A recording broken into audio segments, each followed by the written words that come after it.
Dante Romano didn't see a lifesaver, he saw a target. He was ready to kill for his father. He wasn't ready to listen to the woman who had already saved him. Before we continue, please like and subscribe to this channel for more powerful and inspiring stories. The air in room 12A was thick with the sterile scent of antiseptic and the heavy, suffocating weight of Dante's fury. He stood over Maya, a towering silhouette in a sharp black suit, his salt and pepper hair catching the harsh fluorescent light. His finger was a jagged blade pointed directly at her chest. "I don't care who signed your paycheck," he snarled, his voice a low-frequency growl that made the floorboards vibrate. "You're unauthorized. You're an outsider. And in this family, outsiders are a liability I don't tolerate. Get out." Maya sat perfectly still, her hand pressed to her chest as if to steady a heart that wanted to bolt. Her navy scrubs felt suddenly thin against the heat of his aggression. She wasn't a spy or a ghost. She was a woman who had spent 12 hours ensuring the frail man in the bed didn't slip away in the night. She opened her mouth to defend her professional oath, but the words died in her throat. Dante was already reaching for her arm, his grip tightening on her scrubs, ready to drag her into the hallway. "Dante!" The sound was barely a rasp, a dry leaf skittering across stone. Dante froze, his knuckles white against Maya's sleeve. Carlo Romano, frail and gaunt, his white hair a halo against the pillow, weakly raised a trembling hand. His eyes, clouded with age but suddenly sharp with recognition, weren't on his son, they were on Maya. He looked at her with a profound, quiet intensity that seemed to pull the oxygen out of the room. "Stop," Carlo whispered, his voice gaining a fragile, desperate strength. "Don't touch her. You're shouting at the one who saved me, Dante." Dante's hand dropped. He turned to his father, his face a mask of confusion that had not yet settled into belief. "Aji, you're confused. This is just a staff nurse, she's—" "In the rain," Carlo interrupted, his breathing shallow but certain. "3 weeks ago, when I slipped past the guards at the park, I fell in that alleyway behind the theater. My chest felt like it was in a vice. I couldn't breathe. I couldn't call out." He turned his gaze back to Maya, his hand reaching toward her in a gesture of supplication. Dozens of people walked past that alley. They saw an old man in the dirt and they looked away. But she didn't. She was wearing a coat, not these blue clothes. She sat in the mud with me. She held my hand and talked to me about the stars so I wouldn't close my eyes. She stayed until the ambulance came, and then she vanished before I could even ask her name. The silence that followed was absolute. Dante looked at Maya Henderson, really looked at her for the first time. He saw the exhaustion behind her dark eyes, the steady set of her shoulders, and the way she didn't flinch even now. He looked at her gloved hands, hands that had apparently held his father's life together in a dark alley while his own elite security team had been looking the wrong way. "Is this true?" Dante asked.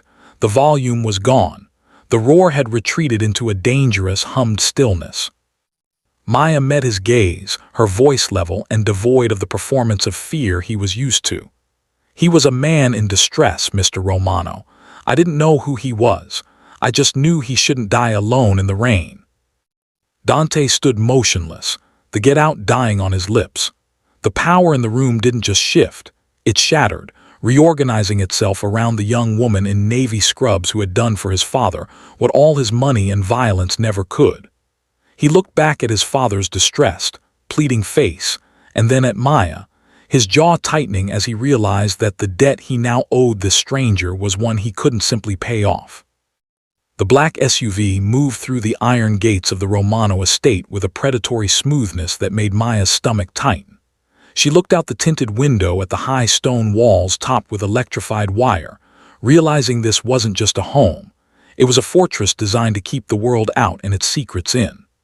Maya clutched her bag in her lap, her mind still replaying the moment in the hospital when the air had shifted from a threat of violence to a heavy, suffocating debt. When the door opened, Dante was already standing on the gravel path, his silhouette sharp against the sprawling Gothic architecture. He didn't offer a hand or a welcome. He simply turned and walked toward the heavy oak entrance, expecting her to follow in the wake of his silence. The interior was a cathedral of dark wood and marble, staffed by men who moved like shadows and watched her with the clinical detachment of soldiers. Dante stopped in a wide study lined with leather-bound books that looked as though they hadn't been touched in decades. He didn't sit. He poured a finger of amber liquid into a crystal glass and finally looked at her, his dark eyes searching for a crack in her professional mask. "You saved him when my own men failed to watch him," Dante said, his voice dropping into that low-frequency vibration she had heard in the hospital. "In my world, that creates a debt. But understand this, Maya Henderson, gratitude and trust are not the same thing." Maya stood her ground, refusing to let the opulence or the underlying menace diminish her. "I'm not here for your gratitude, Mr. Romano. I'm here because your father is fragile, and he needs a level of care your men aren't equipped to provide." A muscle jumped in Dante's jaw. He stepped closer, invading her space until she could smell the faint scent of cedar and expensive tobacco. He was tall, looming over her with the same salt and pepper stubble and sharp gaze that had terrified her in room 12A. "You will live here. You will eat here. You will monitor his vitals, his medication, and his breath every hour of every day," he commanded, his voice as cold as the marble floors. He leaned in, his eyes narrowing into slits of dark fire. "But let me be absolutely clear about the terms of your employment. My father is the only thing left in this world that matters to me. If he recovers, you will find I am the most generous man you've ever met." He paused, the silence stretching until it felt like a physical weight on Maya's chest. "But if he gets worse," Dante whispered, the threat hanging in the air like a sharpened blade, "it's your life." Maya didn't blink. She felt the compulsive bravery that had always been her flaw, or perhaps her greatest strength, rise to the surface. "Then I suggest you stay out of my way, Mr. Romano, and let me do my job." Dante stared at her for a long moment, surprised by the steel in her voice, before he gave a single, curt nod. He turned his back on her. A gesture that was both a dismissal and a silent acknowledgement that the battle for Carlo's life had truly begun. The Romano estate was a place of heavy silences, but the quietest room was the one Maya now ruled, the medical suite where Carlo lay beneath the weight of a dozen different machines. Maya moved with the practiced efficiency of a woman used to chaos, but here, the chaos was buried under the skin. She spent her first 48 hours not just watching Carlo, but watching the paper trail of his life. She sat at the small mahogany desk in the corner, the glow of the desk lamp reflecting off the plastic casings of the medical charts. On the surface, the records were impeccable, clean, professional, and signed off by the Romano family physician, Dr. Aris. But as Maya's eyes scanned the dosage logs, her pulse began to quicken. She was a nurse who had spent years in rooms where understanding a person's face and their blood work in real time was the work, and these numbers were lying. The anomalies were subtle, tucked away in the margins of the neurological reports. Maya noticed that every time Carlo showed signs of a clear moment, the kind of clarity where he could recognize a face or recall a memory, he was immediately administered a secondary sedative, masked as an anti-agitation supplement. It wasn't just medicine. It was a chemical fog designed to keep him in a state of permanent cognitive decline. The door creaked open and Dante stepped in, his black suit blending into the shadows of the hallway. He didn't speak, but his presence was a pressure against the back of Maya's neck. He looked at his father's slack face, then at the charts in Maya's hands. "You've been staring at those for 3 hours, Dante said, his voice a low vibration. "Is he dying or is he just tired?" Maya turned, her dark hair pulled back in a tight, professional bun, her expression unreadable. "He's neither, Mr. Romano. He's being managed." Dante's eyes narrowed, the salt and pepper stubble on his jaw catching the light as he stepped closer. "Managed? Explain yourself."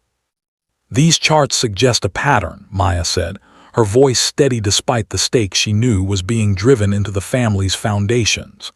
"Whenever your father's brain starts to wake up, Whenever he starts to become a man who can speak for himself, his medication is spiked. He's not fatting away because of age. He's being kept under a ghost in a lab coat. Dante went perfectly still.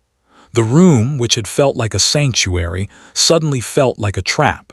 He looked at the medical equipment, then back at Maya, the paranoia that defined his life warring with the desperate hope that she might be right. "Who?" Dante asked, the word sharp as a razor. "I don't know yet," Maya replied, closing the chart with a decisive snap. "But someone in this house is very afraid of what your father has to say." The dining room of the Romano estate felt less like a place for nourishment and more like a theater for a high-stakes interrogation. Maya sat at the far end of the long, polished mahogany table, a deliberate outsider in navy scrubs amidst a sea of dark tailored suits. The air was thick with the scent of expensive wine and the unspoken tension that radiated from Dante, who sat at the head of the table like a king surrounded by court members he no longer trusted. Opposite Dante sat Lorenzo, the underboss whose reputation for absolute loyalty was the bedrock of the Romano organization. Lorenzo was a man of practiced charms, his laughter arriving with a precision that felt scripted, his smiles never quite reaching the cold, calculating stillness of his eyes. Maya watched him over the rim of her water glass, her medical training making her hyper-aware of the micro-expressions he deployed to keep Dante at ease. "To Carlo's health," Lorenzo announced, raising a glass of deep red vintage. "The family is nothing without its patriarch. We are all in your debt, Nurse Henderson, for keeping the flame alive." The words were smooth, but Maya heard the hollow ring in them, the same painted-on warmth she had seen in the villains of the stories Carlo whispered about. As the meal progressed, she noticed how Lorenzo's attention flickered toward the doorway leading to the medical wing every time a staff member moved, not with the concern of a son, but with the vigilance of a man checking a lock. When Lorenzo spoke of the business, his posture remained relaxed, yet his hands were constantly in motion, adjusting his silverware with an obsessive, rhythmic ticking. It was the tell of a man who was performing an identity rather than living it. Maya remembered Dante's earlier words about the architecture of coldness. Lorenzo had built an architecture of warmth, but beneath the smiles, there was only an absence of genuine feeling. "The doctor says the new supplements should help with the agitation," Lorenzo said, leaning toward Dante. "He's a good man, Aris. He knows the Romano blood better than anyone." Maya felt a chill that had nothing to do with the room's temperature. She saw the way Lorenzo's eyes narrowed for a fraction of a second when Dante didn't immediately agree. It was the look of a predator realizing the prey had moved its head. The loyalty Lorenzo displayed was a masterpiece of theater, a facade designed to hide the fact that he was the one holding the chemical fog over Carlo's mind. As the plates were cleared, Maya caught Lorenzo's gaze. He held it for a beat too long, his pleasant expression never wavering, but the warning was clear. He knew she was watching, and she knew that his loyalty was the most dangerous lie in the house. The following morning, a rare, pale sunlight managed to pierce the heavy curtains of the estate, and Maya decided to risk moving Carlo to the solarium. The glass-walled room overlooked a garden that felt frozen in time, much like the man resting in the wheelchair beside her. For the first hour, he was the same frail, gaunt man she had met in the hospital, his eyes clouded by the chemical fog she was now fighting to lift. Then it happened. The quality of light came back into his eyes, the signature of a clear moment. Carlo reached out, his hand thin as parchment, and gripped Maya's wrist with a strength that shouldn't have been there. "Sio Yan loved the green," he whispered, his voice steady and devoid of the usual tremors. He looked at Maya with full, steady clarity, his mind finally returned from the fog. "Dante thinks his mother died in a simple car accident. He was 12. He was too young to see the grease on the brakes." Maya felt her heart hammer against her ribs. She crouched down to his level, her navy scrubs rustling against the stone floor, and held his gaze. "What are you saying, Carlo?" It was an accident, they called it, he said, the word they hanging in the air with a stone weight. But Aris, the doctor, he was there that night. He wasn't the family physician then. He was just a technician. He was the one who signed the report saying the car failed. Lorenzo made sure of it. The revelation settled between them like a physical thing. Carlo leaned in closer, his white hair nearly touching hers. Lorenzo didn't just want the organization, he wanted the lineage broken. He failed with Dante, so now he's finishing what he started with me. He's using Aris to make sure I never tell Dante the truth about how his mother really died. The window was already beginning to close.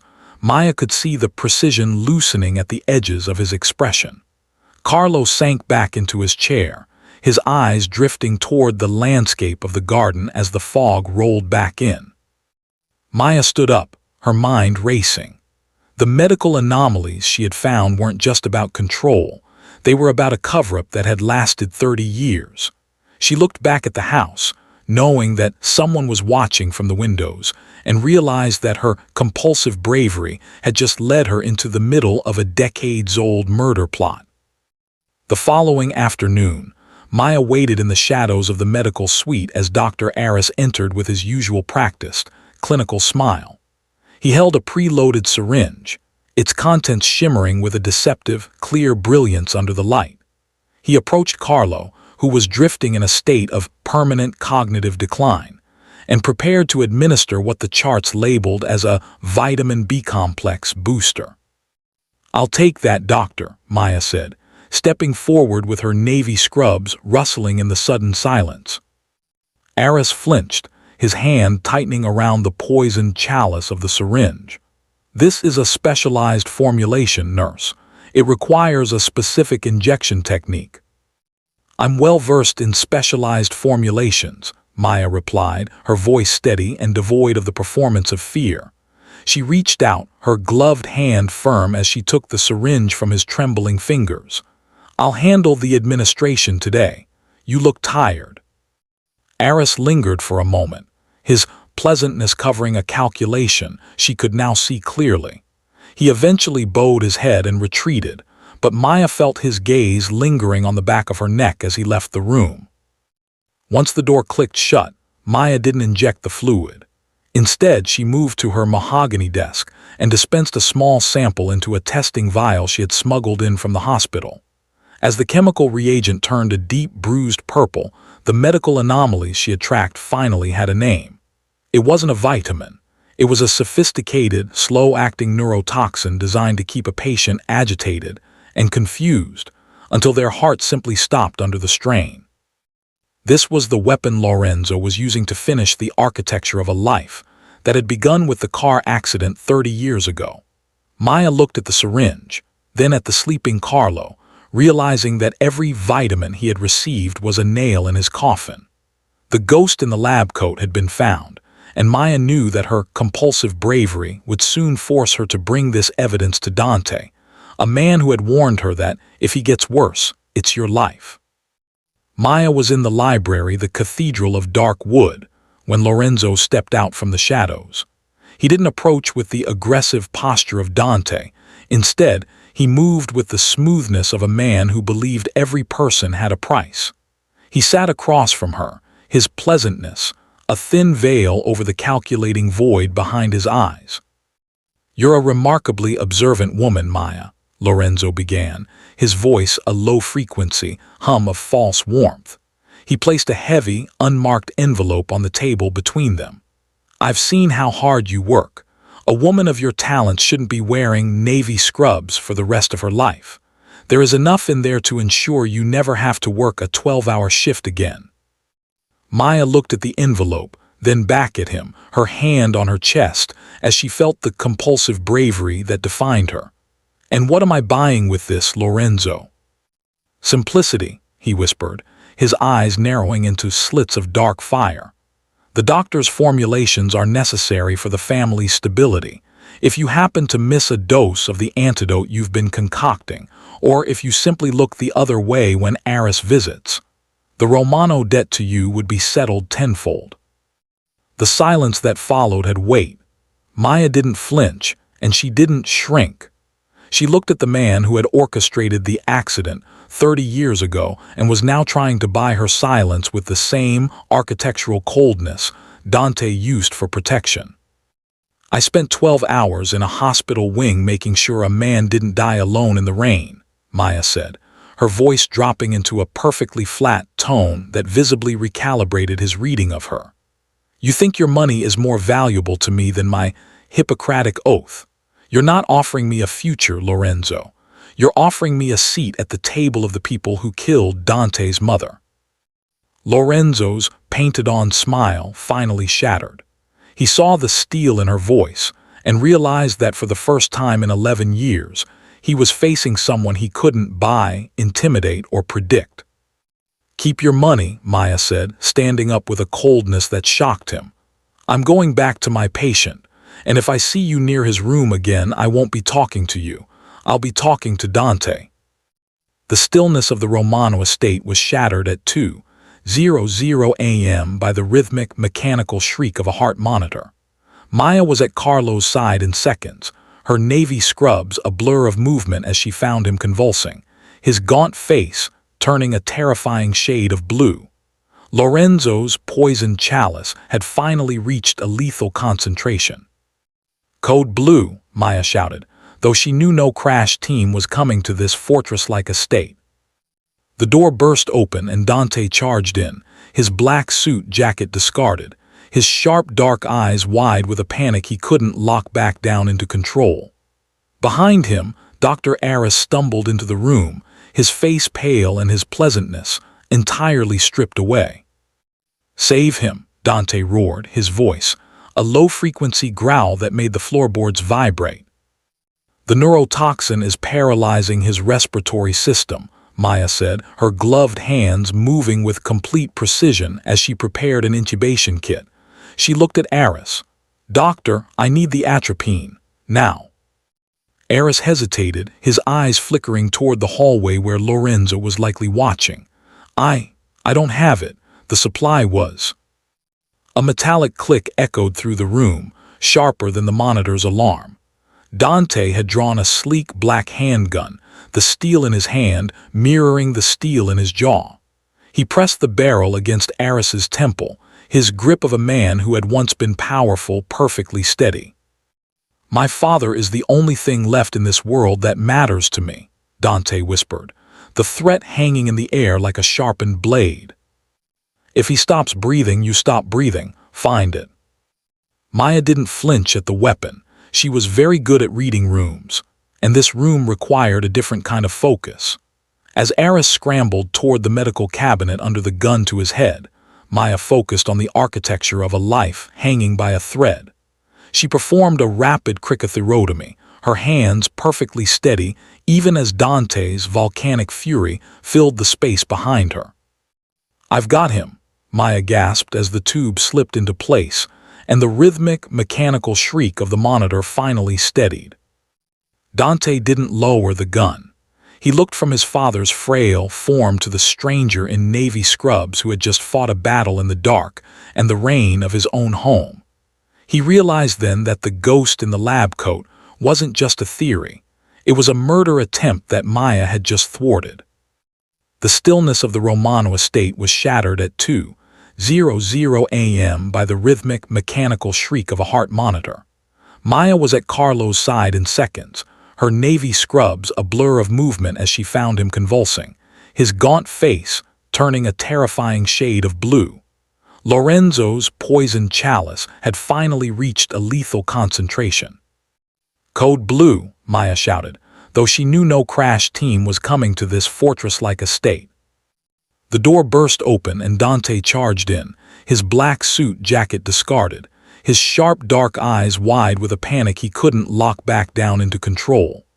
Behind him, Dr. Aris stumbled into the room, his face pale and his pleasantness entirely stripped away. Save him, Dante roared, his voice, a low-frequency growl that made the floorboards vibrate. The neurotoxin is paralyzing his respiratory system, Maya said, her gloved hands moving with complete precision as she prepared an intubation kit. She looked at Aris. "Doctor, I need the atropine. Now." Eris hesitated, his eyes flickering toward the hallway where Lorenzo was likely watching. I don't have it. The supply was." A metallic click echoed through the room, sharper than the monitor's alarm. Dante had drawn a sleek black handgun, the steel in his hand mirroring the steel in his jaw. He pressed the barrel against Eris's temple, his grip of a man who had once been powerful, perfectly steady. "My father is the only thing left in this world that matters to me," Dante whispered, the threat hanging in the air like a sharpened blade. "If he stops breathing, you stop breathing. Find it." Maya didn't flinch at the weapon. She was very good at reading rooms, and this room required a different kind of focus. As Eris scrambled toward the medical cabinet under the gun to his head, Maya focused on the architecture of a life hanging by a thread. She performed a rapid cricothyrotomy, her hands perfectly steady even as Dante's volcanic fury filled the space behind her. "I've got him," Maya gasped as the tube slipped into place, and the rhythmic, mechanical shriek of the monitor finally steadied. Dante didn't lower the gun. He looked from his father's frail form to the stranger in navy scrubs who had just fought a battle in the dark and the rain of his own home. He realized then that the ghost in the lab coat wasn't just a theory. It was a murder attempt that Maya had just thwarted.